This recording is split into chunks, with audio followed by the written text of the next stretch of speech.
മക്കളോട് ഉമ്മക്കും വാപ്പാക്കും ഒരുപാട് കടമയുണ്ട്. പ്രധാനമായും 3 കടമകളാണ്.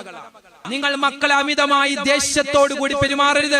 കാരണം മക്കൾ എന്ന് പറഞ്ഞാൽ അവർ ഹൃദയത്തിന്റെ ഫലങ്ങളാണ്, അവർ മുതുകിന്റെ തൂണുകളാണ്. അമിതമായി മക്കളെ ശാസിക്കാൻ പാടില്ല, അവരോട് ദേഷ്യപ്പെടാൻ പാടില്ല. മക്കളോട് അമിതമായി ദേഷ്യപ്പെട്ടാൽ, അമിതമായി കോപിച്ചാൽ, അല്ലാഹുവേ എന്നെ നീ ഒന്ന് ഉപദേശിക്കണേ അല്ലാ, എന്റെ സ്വഭാവമൊന്ന് നന്നാവാന്, എന്റെ ജീവിതമൊന്ന് വിജയിക്കാന്, എന്റെ ദുന്യാവും ആഖിറവും ഒന്ന് രക്ഷപ്പെടാന് എന്നെ നീ ഒന്ന് ഉപദേശിക്കണേ അല്ലാ എന്ന് മഹാനായ മൂസാ നബി അലൈഹിസ്സലാത്തു വസ്സലാം അല്ലാഹുവോട് ദുആ ചെയ്യുകയാ. ആ സമയത്ത് അല്ലാഹു സുബ്ഹാനഹു വ തആല പറയുന്ന മറുപടി എന്തെന്നറിയോ? അസ്സലാമു അലൈക്കും വറഹ്മത്തുള്ളാഹി. ബിസ്മില്ലാഹി വൽഹംദുലില്ലാഹി അസ്സലാത്തു വസ്സലാമു അലാ റസൂലില്ലാഹ്. എന്റെ ഉമ്മമാരോട് പറയാനുള്ളത്, നമുക്ക് മക്കളോട് കുറച്ച് കടമയുണ്ട്. ഉമ്മാക്ക് മാത്രം കടമ കിട്ടിയാൽ പോരല്ലോ, വാപ്പാനോട് മാത്രം ഉമ്മാനോട് മാത്രം മക്കൾ നന്നായി പെരുമാറിയാൽ മാത്രം പോരാ, തിരിച്ചും അവരോട് നമുക്ക് കടമകളുണ്ട്. ഉമ്മമാർ ഒരിക്കലും മക്കൾക്ക് എതിരെ ദുആ ചെയ്യാൻ പാടില്ല. ചില ഉമ്മമാര് പറയും, മരിച്ചാൽ പോലും എന്റെ ജനാസ കാണാൻ നീ വരാൻ പാടില്ല, എന്റെ മയ്യത്ത് നീ മരിച്ചാലും കാണാൻ വരാൻ പാടില്ല. അങ്ങനെ പറയുന്ന വാപ്പമാരും ഉമ്മമാരും ഉണ്ട്. എന്തർഹതയാ നിങ്ങൾക്ക് പറയാൻ? എന്തർഹതയാ? ഒരർഹതയുമില്ല അങ്ങനെ പറയാൻ. അങ്ങനെ പറയാൻ പാടില്ല, അങ്ങനെ പറയാൻ പാടില്ല. ഒരിക്കലും മക്കളെ ശപിക്കാൻ പാടില്ല. മോനെ എടാ കടയിൽ പോയിട്ട് 1 കിലോ പഞ്ചസാര 2 കിലോ അരി വാങ്ങിച്ചോണ്ട് വാ.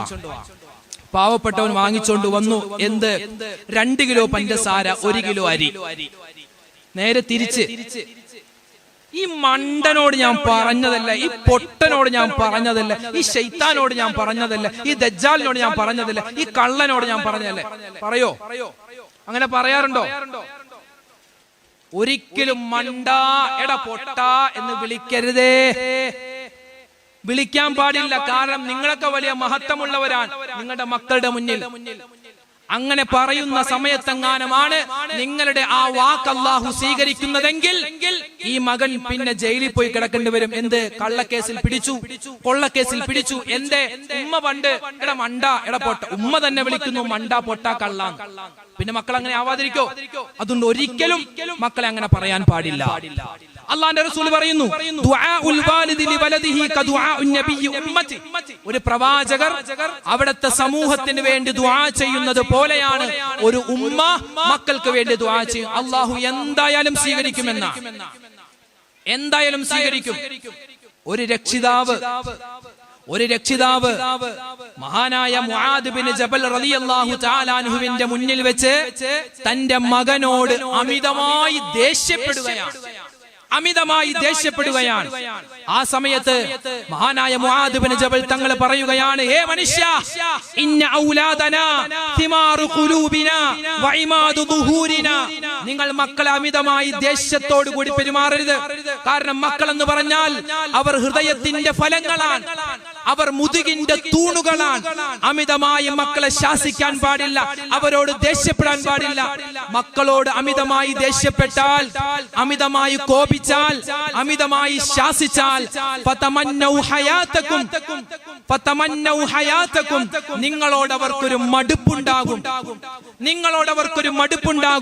വതമന്നൗ മമാതകും, നിങ്ങളുടെ മരണത്തിന് വേണ്ടി നിങ്ങളുടെ മക്കൾ കൊതിക്കുമെന്നാണ്. ഈ വാപ്പിച്ചൊന്നും മരിച്ചെങ്കിൽ, ഈ ഉമ്മച്ചിയൊന്നും മരിച്ചെങ്കിൽ എന്ന് മക്കള് തീരുമാനിക്കും, മക്കള് മനസ്സിൽ കരുതുമെന്നാണ്. അതുകൊണ്ട് അമിതമായി ശാസിക്കാൻ പാടില്ല, അമിതമായി വഴക്ക് പറയാൻ പാടില്ല, അമിതമായി ലാളിച്ച് കൊഞ്ചിച്ച് വഷളാക്കാനും പാടില്ല. മക്കളെ മാത്രമല്ല സ്വന്തം മക്കളെ മാത്രമല്ല അന്യന്റെ മക്കളെയും അതുപോലെ ശാസിക്കാൻ പാടില്ല. മക്കളോട് ഉമ്മക്കും വാപ്പാക്കും ഒരുപാട് കടമയുണ്ട്. പ്രധാനമായും 3 കടമകളാണ്. 3 കടമയാണ്. അതിലൊന്ന് അയ്യുഹ്സിന ഇസ്മുഹു ഇദാ വുലിദ. അവൻ ജനിച്ചു കഴിഞ്ഞാൽ, ഒരു കുട്ടി ജനിച്ചു കഴിഞ്ഞാൽ നല്ല പേര് കുട്ടിക്കിടണമെന്നാണ്. നല്ല പേരിടണമെന്നാണ്. കവലയൂര് മുസ്ലിം ജമാഅത്തിൽ ഒരു പെണ്ണ് പ്രസവിച്ചു എന്നറിഞ്ഞ മുബശ്ശിർ ഉസ്താദിന് പേടിയാ. എന്താ പേടി? പേടി എന്താ?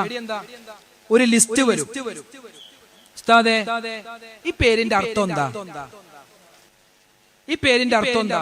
മുബശ്ശിർ ഉസ്താദ് അല്ലേ, നമുക്കും ഇങ്ങനെ തന്നെയാ. ഒരു ലിസ്റ്റ് വരും, ഈ പേരിന്റെ അർത്ഥം, ആ പേരിന്റെ അർത്ഥം.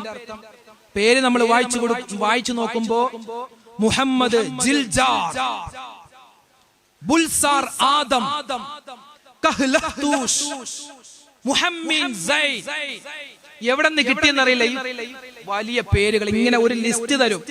ലിസ്റ്റ് തന്നിട്ട് ഇതിന്റെ അർത്ഥം ഡിക്ഷണറിയായ ഡിക്ഷണറി ഒന്നിലുമില്ല. ഉസ്താദുമാരെ വിളിച്ചു. ഇനിയെങ്ങാനും മുബശ്ശിർ ഉസ്താദ് പറയുന്നു ഈ പേരിന് അർത്ഥമില്ല, അയ്യേ ഈ ഉസ്താദിനൊന്നും അറിയില്ല, അവിടെ മാർക്ക് വീഴുകയാണ്. പേരിന്റെ അർത്ഥം കിട്ടിയില്ലെങ്കിൽ അയ്യേ ഉസ്താദിനൊന്നും അറിയാൻ പാടില്ല. വെറൈറ്റി പേര്, കിടുക്കാച്ചി പേര്, ഞെട്ടണം. എന്റെ പേര്, എന്റെ മോളുടെ പേര് കേൾക്കുമ്പോ ഞെട്ടണം. അങ്ങനെ ഞെട്ടി ഒരു സ്ഥലത്ത് ഞെട്ടി. ഞാൻ പറഞ്ഞു തരാം. വാപ്പയുടെ പേര് ബാസിത്, നല്ല പേരാ. ഉമ്മയുടെ പേര് സൂറ. അപ്പൊ സൂറ എന്നാണ് ഉമ്മയുടെ പേര്, വാപ്പയുടെ പേര് ബാസിത്. ഉസ്താദേ, ഞങ്ങൾ 6 വർഷം കാത്തിരുന്ന് ഞങ്ങൾക്കൊരു പെൺകുട്ടി ഉണ്ടായി, അൽഹംദുലില്ലാ, സന്തോഷം. അപ്പോ ഈ മോള് ഇനി എത്ര കാലം ജീവിക്കുന്നോ, ഇവരുടെ പേര് ആരെല്ലാം പറയുന്നുണ്ടോ ആ സമയത്ത് എന്നെയും എന്റെ ഭാര്യയെയും ആളുകൾ ഓർക്കണം. അങ്ങനത്തെ ഒരു പേര്. ഓ, മോളുടെ പേര് കേൾക്കുമ്പോ വാപ്പയെയും ഉമ്മയെയും ഓർമ്മ വരണം. ഉസ്താദ് പറഞ്ഞു അങ്ങനെ എനിക്ക് പേരിടാറില്ല. അല്ല, ഞാൻ തന്നെ കണ്ടിട്ടുണ്ട് പേര്. എന്താ പേര്? എന്റെ പേര് ബാസിത്ത്, എന്റെ ഭാര്യയുടെ പേര് സൂറ, എന്റെ പേരിന്റെ ആദ്യത്തെ അക്ഷരം ബാ. അല്ലെ, ബാസിത്തിന്റെ ആദ്യത്തെ അക്ഷരം എന്താ? ബാ. സൂറ. സൂറ എന്ന് പറഞ്ഞാൽ 2 പേരേ ഉള്ളൂ, 2 അക്ഷരമേ ഉള്ളൂ, അല്ലെ, 2 അക്ഷരം. അതുകൊണ്ട് അത് കുറക്കണ്ട, അങ്ങോട്ട് ചേർത്തേക്കാം. അപ്പൊ എന്ത് വായിക്കും? ബാ സൂറ. എങ്ങനെയുണ്ട്? ബാസൂറ മറിയം. നല്ല പേരല്ലേ? ഉസ്താദ് പറഞ്ഞു നല്ല പേരാ. എന്നാ പോയിക്കോട്ടെ, പോലെ നല്ല പേരാണ്. മറിയം എന്നത് നല്ല പേരാണ്, പക്ഷെ ബാസൂറ നല്ലതല്ല. എന്താ അർത്ഥം? മൂലക്കുരു. ബാസൂറ മൂലക്കുരു. വാപ്പാടെ കുറച്ച്, ഉമ്മാടെ കുറച്ച്, വല്ലുപ്പാടെ, വല്ലുമ്മാടെ, കൊച്ചുമ്മാടെ, അവിടെ നിന്ന് ഇവിടെ നിന്നൊക്കെ അക്ഷരം കൂട്ടി പേരിടും. മൂലക്കുരു എന്നും മർഷസ് എന്നും ക്യാൻസർ എന്നും ഒക്കെ അർത്ഥം വരുന്നത്. അതുകൊണ്ട് നല്ല പേര് മുഹമ്മദ് എന്ന പേര് എത്ര പേരുണ്ടോ അത് കൈവയ്ക്കുക. അത് മമ്മേന്നോ മമ്മദെന്നോ കുഞ്ഞമ്മതെന്നോ എന്തും വിളിച്ചോട്ടെ, മുഹമ്മദ് എന്ന പേരുള്ളവർ. ഞാനോർത്ത് കവലിയൂരിലെ എല്ലാ ഉപ്പാപ്പന്മാർക്കും മുഹമ്മദ് എന്നായിരിക്കുന്നു പേര്. മുഹമ്മദ് എന്നാ സാധാരണ, മുഹമ്മദ് എന്നാണെങ്കിലും മുഹമ്മദ് എന്നേ വിളിക്കൂ. അങ്ങനെ വിളിക്കല അദബുകേടാണ്. മുഹമ്മദ് എന്ന് വിളിക്കലാന്നല്ലത്, എന്തുമായിക്കൊള്ളട്ടെ. മുഹമ്മദ് എന്ന പേരിടാൻ നമുക്ക് പറ്റിയില്ലെങ്കിൽ നമ്മുടെ മക്കൾക്കോ നമ്മുടെ പേരക്കുട്ടിക്കോ ഇടണം. പിന്നെ മൊയ്ലിയാർ എങ്ങനെ പറയും? എന്നിട്ട് മൊയ്ലിയാറുടെ പേരിലില്ലല്ലോ, അല്ലെ അല്ലെ, എന്റെ പേരിലില്ലല്ലോ, പക്ഷെ ഇതിനകത്തില്ല. എന്റെ ഒറിജിനൽ പേര് മുഹമ്മദ് എന്നാ, മുഹമ്മദ് അർഷദ് എന്നാ. അപ്പോ പേര് മുഹമ്മദ് എന്ന് മാത്രമാക്കണ്ട, മുഹമ്മദ് അപ്പുറത്തോ ഇപ്പുറത്തോ ഒക്കെ വന്നാ മതി. അല്ലെങ്കിൽ അഹമ്മദ് എന്ന പേര് അപ്പുറത്തോ ഇപ്പുറത്തോ വന്നാ മതി. അബ്ദുൽ ഖാദർ എന്ന പേരുള്ള ഏതെങ്കിലും കുട്ടീനെ നമുക്കിന്ന് കാണാൻ പറ്റും. അബ്ദുൽ ഖാദർ, അതൊക്കെ വല്ലുപ്പാന്റെ പേരാണ് അബ്ദുൽ ഖാദർ. മുഹമ്മദ് എന്ന് പറഞ്ഞ പഴഞ്ചൻ പേരാണ്. മുഹമ്മദ് എന്ന പേര് ഒരു കുട്ടിക്ക് ഇട്ട് കഴിഞ്ഞാൽ അല്ലാഹു സുബ്ഹാനഹു വ തആല അവർക്കും അവനിക്കും അവന്റെ കുടുംബത്തിനും കൊടുക്കുന്നത്, നാളെ ആഖിറത്തിൽ കടന്നു വരുമ്പോ അല്ലാഹു തആല മുഹമ്മദ് എന്ന പേരുള്ള കുട്ടിക്കും ആ പേര് ഇടാൻ കാരണമായത് വല്ലുപ്പയാണെങ്കിൽ വല്ലുപ്പ, വല്ലുമ്മയാണെങ്കിൽ വല്ലുമ്മ, വാപ്പയാണെങ്കിൽ വാപ്പ, ഉമ്മയാണെങ്കിൽ ഉമ്മ, അവർക്ക് അല്ലാഹുവിന്റെ റസൂലിന്റെ ശഫാഅത്ത് സ്പെഷ്യലായിട്ട് കിട്ടുമെന്ന് മുത്തുനബി മുഹമ്മദ് മുസ്തഫ. അതുകൊണ്ട് നമുക്കിടാൻ പറ്റിയില്ല, നമ്മുടെ മോൻക്കിടാൻ പറ്റിയില്ല, നമ്മുടെ പേരക്കുട്ടിക്കെങ്കിലും മുഹമ്മദ് എന്ന പേര് അപ്പുറത്തോ ഇപ്പുറത്തോ വരാൻ പ്രത്യേകം ശ്രദ്ധിക്കണം. അപ്പൊ ഇവിടെയോ ഇന്ന് പെൺകുട്ടികളുടെ പേര് സന, മന, കിന, 2 അക്ഷരമാണ്. 2 അക്ഷരമാണ് ഇന്ന് ഫാഷൻ. പുതിയൊരു സിനിമ ഇറങ്ങി, തല്ലൂമാല എന്ന സിനിമയുടെ പേര്. ഇതൊക്കെ ഇവിടെ പറയല് അദബുകേടാണ്, പക്ഷെ നിവർത്തികേട് കൊണ്ട് പറയുക. ഇന്ന് ജനിക്കുന്ന കുട്ടികൾക്ക് അത്ഭുതപ്പെട്ടു പോവുകയാണ്. മാതാപിതാക്കൾ പെൺകുട്ടികൾക്ക് ഇടുന്ന പേര് ആയിഷ, മറിയം, ഫാത്തിമ, ഖദീജ. ഒരു കാലത്ത് ഇതൊന്നും ഇടൂലാന്ന്, അതൊക്കെ ഇത് ഉമ്മുമ്മാടെ പേരാണ്. പക്ഷെ ഇന്ന് അതൊക്കെ തിരിച്ചു വന്നു. എങ്ങനെ? സിനിമാ നടിമാർക്ക് ആ പേരുണ്ട്, അതുകൊണ്ട് ഞങ്ങളുടെ മക്കൾക്കും ഇരിക്കട്ടെ. പുതിയൊരു സിനിമ ഇറങ്ങി, ആ സിനിമയിലെ നടിയുടെ പേരെന്താ? ആയിഷാന്നോ അഫ്സാന്നോ എന്തോ ആണ്. അതുകൊണ്ട് ഇന്ന് ആളുകൾ മത്സരിക്കുകയാണ് ആ പേരിടാൻ. ഇന്ന് അങ്ങനെയായി മാറി. അള്ളാന്റെ റസൂല് പറയുന്നു, മക്കള് നന്നാവണോ? മക്കളോടുള്ള നിങ്ങളുടെ ഒന്നാമത്തെ കടമ നല്ല പേരിടണമെന്നാണ്.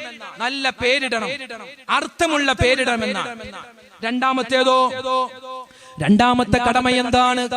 എന്റെ കവലയൂര് വന്നിട്ടുള്ള ഉമ്മമാരും ഉപ്പമാരും ശ്രദ്ധിച്ചു കേൾക്കണേ. അല്ലാഹുവിന്റെ റസൂല് മുത്തുനബി മുഹമ്മദ് മുസ്തഫ സല്ലല്ലാഹു അലൈഹി വസല്ലമ തങ്ങൾ പറയുകയാണ്, മക്കളെ നല്ല അദബോട് കൂടി നിങ്ങൾ വളർത്തണേ. രണ്ടാമതായി നബി തങ്ങൾ പറയുന്നത്, വയുഅല്ലിമഹുൽ കിതാബ ഇദാ അഖലാ.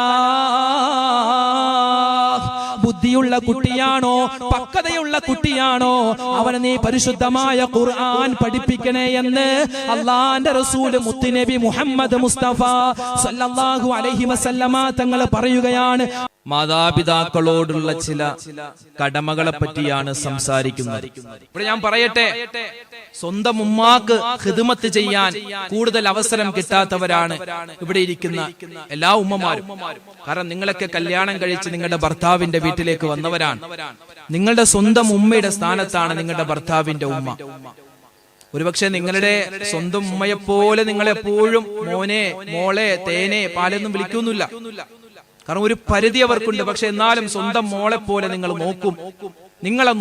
അതുകൊണ്ട് ആ ഉമ്മയോടുള്ള കടമകൾ നിങ്ങൾ നിർവഹിക്കണം. തിരിച്ചും ഇതെന്റെ മോളാണ്, എന്റെ മരുമോളല്ല, എന്റെ മോളാണ്. മോളെ എത്രമാത്രം മോളെ എന്ന്, സ്വന്തം മോളെ എത്രമാത്രം മോളെ എന്ന് വിളിക്കുന്നോ, അവരുടെ മുടി ഈരിക്കൊടുക്കുന്നോ, പിഞ്ഞിക്കൊടുക്കുന്നോ, ആവശ്യം വന്നാൽ ശരീരത്തിൽ കുളിക്കുന്ന സമയത്ത് മുതുക് തേച്ചു കൊടുക്കുമോ? അല്ലെ, എന്റെ വീട്ടിൽ എന്റെ പെങ്ങള് വന്നാൽ എന്റെ ഉമ്മയാണ് അവരുടെ മുതുകൊക്കെ തേച്ചു കൊടുക്കുന്നത് എന്നതുപോലെ ഇത് തുറന്നു പറയുകയാണ്. കാരണം ആ സ്വന്തം ഉമ്മക്ക് മകളോടുള്ള സ്നേഹം, അതേ സ്നേഹം മരുമോളോടും വേണം. കാരണം അവളും ഒരു മോളാണ്, മറ്റൊരു ഉമ്മയുടെ മോളാണെങ്കിലും ആ നിങ്ങളുടെ മകൻ കല്യാണം കഴിച്ചതിന് ശേഷം നിങ്ങളുടെ വീട്ടിലേക്ക് കാലെടുത്ത് വെക്കുമ്പോ നിങ്ങളുടെ സ്വന്തം മോളാണ്. അതുകൊണ്ട് സ്നേഹമാണ് അവിടെ വേണ്ടത്, ഉമ്മയും മക്കളും തമ്മിൽ. അമ്മേ അനശ്വര ചൈതന്യമേ, എന്റെ ജീവന്റെ ജീവനാമമ്മേ, എന്നും അങ്ങേക്കൊരു കുഞ്ഞായിരുന്നു ഞാൻ, കാരുണ്യ സിന്ധുവാമമ്മേ. അമ്പിളി മാമനെ മാനത്ത് കാണിച്ച് താരാട്ടി ചോറൂട്ടുമമ്മേ, കേവലം നാഭിനാളത്തിന്റെ ബന്ധമല്ലായികയാൽ ഓതുന്നിതമ്മേ, ജീവിതയാത്രക്ക് സാക്ഷിയാമൊക്കെയും അങ്ങു കനിഞ്ഞതാണമ്മേ. ഒരിക്കൽ മഹാനായ മൂസാ നബി അലൈഹിസ്സലാത്തു വസ്സലാം അല്ലാഹുവിനോട് ദുആ ചെയ്യുകയാണ്. എന്താണ് ദുആ ചെയ്യുന്നത്? യാ റബ്ബി ഔസിനി യാ റഹ്മാൻ, അല്ലാഹുവേ എന്നെ നീ ഒന്ന് ഉപദേശിക്കണേ അല്ലാ.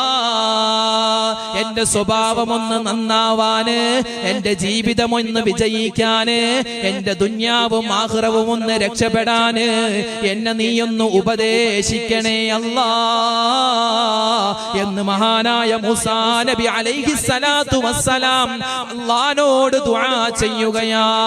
ആ സമയത്ത് അല്ലാഹു സുബ്ഹാനഹു വ തആല പറയുന്ന മറുപടി എന്തെന്നറിയോ? ഊസീക ബി ഉമ്മിക ഹസനാ. മൂസാ നബിയേ, നിങ്ങളുടെ ഉമ്മയുണ്ടല്ലോ, നിങ്ങളുടെ മാതാവുണ്ടല്ലോ, ആ ഉമ്മക്ക് നിങ്ങൾ ഖിദ്മത്ത് ചെയ്യണേ, ഉമ്മിച്ചാണ് നിങ്ങൾ സഹായിക്കണേ, അവരോട് നിങ്ങൾ സ്നേഹത്തോടെ പെരുമാറണേ. ഇതാണ് എനിക്ക് നിങ്ങൾക്ക് നൽകാനുള്ള വസിയ്യത്തെന്ന് അല്ലാഹു സുബ്ഹാനഹു വ തആല പറയുകയാണ്. മൂസാ നബി സമ്മതിച്ചു. ശരി, ഞാൻ അങ്ങനെ ചെയ്യാം. എന്നിട്ട് വീണ്ടും ചോദിക്കുകയാണ്, യാ റബ്ബി ഔസിനി യാ റഹ്മാൻ, അല്ലാഹുവേ എന്നെ വീണ്ടും നീ ഒന്ന് ഉപദേശിക്കണേ, മറ്റൊരു ഉപദേശം എന്റെ ജീവിതത്തിൽ നീ നൽകണേ അല്ലാ എന്ന് മഹാനായ മൂസാ നബി അലൈഹിസ്സലാത്തു വസ്സലാം അല്ലാഹുവോട് പറയുകയാ. വീണ്ടും അല്ലാഹു പറയുന്നു, ഉസീക ബി ഉമ്മിക ഹസനാ, മൂസാ നബിയേ നിങ്ങളുടെ വീട്ടിലേക്ക് നിങ്ങൾ കടന്നു ചെല്ലുമ്പോ നിങ്ങളുടെ ഉമ്മയുണ്ടല്ലോ, നിങ്ങളുടെ മാതാവുണ്ടല്ലോ, ലോകത്തുള്ള മാതാക്കളുണ്ടല്ലോ, അവരോട് നിങ്ങൾ മാന്യമായി പെരുമാറണേ, അവരോട് നിങ്ങൾ സ്നേഹം കാണിക്കണേ. വീണ്ടും മഹാനായ മൂസാ നബി ചോദിക്കുകയാണ്, അല്ലാഹുവേ എന്നെ മറ്റൊരു ഉപദേശം നീ എനിക്ക് നൽകുമോ, മറ്റൊരു ഉപദേശം എനിക്ക് നീ നൽകുമോ, എന്റെ ജീവിതം വിജയിക്കാൻ മറ്റൊരു ഉപദേശം എനിക്ക് നീ പറഞ്ഞു തരുമോ അല്ലാ. വീണ്ടും അല്ലാഹു പറയുകയാണ്, ഉസീക ബി ഉമ്മിക ഹസനാ, എനിക്കിത് മാത്രമേ മൂസാ നബിയെ പറയാനുള്ളൂ. നിങ്ങളുടെ ഉമ്മയുണ്ടല്ലോ, നിങ്ങളുടെ കരളിനോട് ചേർത്ത് വെച്ച നിങ്ങളുടെ എല്ലാമായ ആ ഉമ്മയുടെ രക്തവും ആ ഉമ്മയുടെ ശരീരവുമാണ് നിങ്ങൾക്ക് ഞാൻ നൽകിയിട്ടുള്ളത്.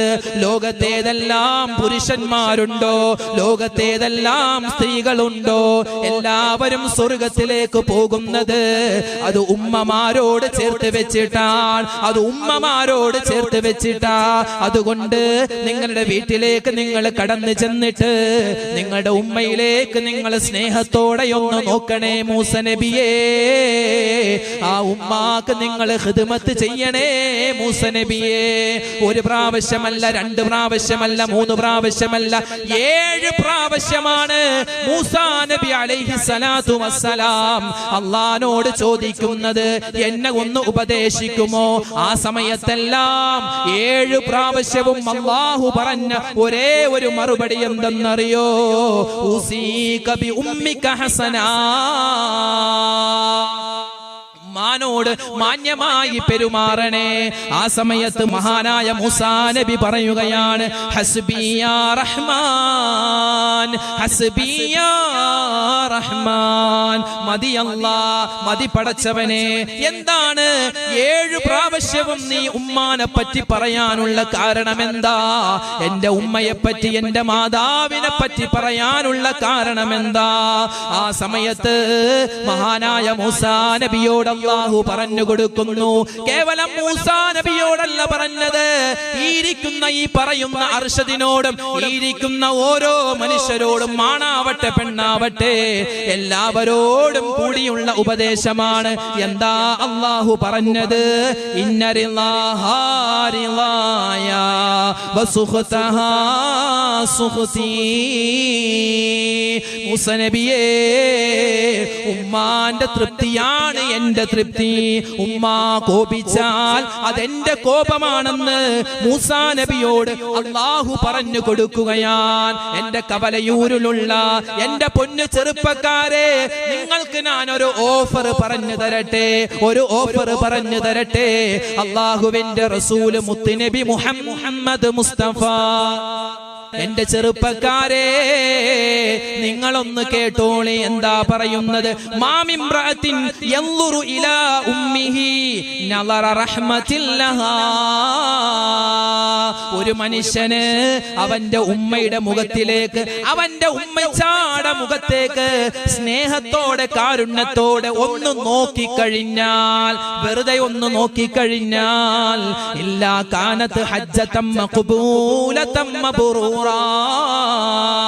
പരിപൂർണമായ ഒരു ഹജ്ജ് ചെയ്ത പ്രതിഫലമാണ് എന്റെ പൊന്ന് ചെറുപ്പക്കാരാ നീ നിന്റെ ഉമ്മയുടെ മുഖത്തേക്ക് നോക്കിയാൽ അല്ലാഹു നിനക്ക് നൽകുന്നത്.